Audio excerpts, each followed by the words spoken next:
नारायण हिटीको रुखमा एउटा उल्लु बिहान सबेरै अगाडि जमल चोकमा उभिएको राजालाई हेरेर बिहानको प्रतीक्षा गर्दै टोलाइरहेछ।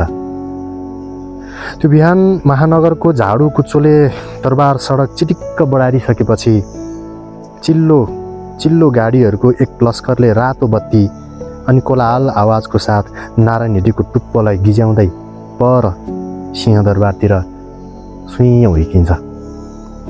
एक साँझ एउटा मान्छे त्यही नारायण हिटीको गेटमा थोत्रो मैलो बोरा उडेर गहिरो निन्द्रा सुत्न तन्तयार हुँदै गर्दा परबाट एक कुल आइरहेको नकाबधारीहरूले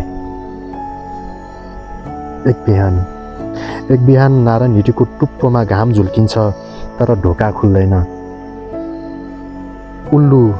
उल्लु नागमणिको स्पर्श नगरेरै भुर्र उड्छ। पर राजाको शालिगमा पनि घाम झुल्किन्छ तर शालिगमा साँच्चीकै आज सास छैन। शालिगमा सास छैन।